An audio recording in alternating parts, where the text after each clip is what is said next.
My dear brother and sisters, please వీడియోని last వరకు చూడండి.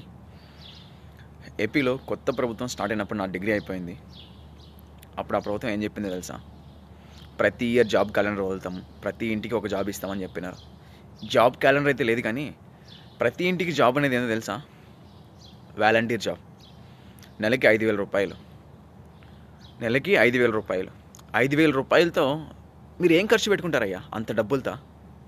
అది జాబ్ అంట, ప్రతి ఇంటికి జాబ్. నాకు డిగ్రీలో 89% నా పట్టా ఉంది, కావాలని చూపిస్తా. డిస్టింక్షన్లో పాస్ అయినా నేను.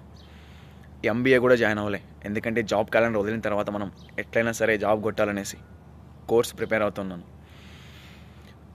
1 ఇయర్ చూసిన, 2 ఇయర్స్ చూసిన, 3 ఇయర్స్ చూసిన, జాబ్ క్యాలెండర్ అస్సలు వినపడలే. ప్రజెంట్ వేరే కంట్రీకి వచ్చి జాబ్ చేసుకుంటున్నా. మీరు ఓటు వేసే ఒక్క క్షణం ముందు మీ పిల్లల భవిష్యత్తు గురించి ఆలోచించండి.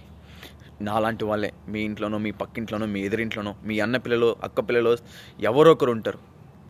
సో వాళ్ళ భవిష్యత్తు కోసం ఆలోచించి ఒక్కసారి ఓటేయండి. ఎవడైతే నిజాయితీగా ఉంటాడో వాడికే ఓటేయండి. ఓట్లు వేసేటప్పుడు డబ్బులు ఇస్తారు, తీసుకోండి, అది మన డబ్బులు. కానీ ఎవడు నిజాయితీగా ఉంటాడో వాడికే ఓటేసి గెలిపించండి. మీ ఫ్యూచర్ని కాపాడుకోండి, మన పిల్లల ఫ్యూచర్ని కాపాడండి.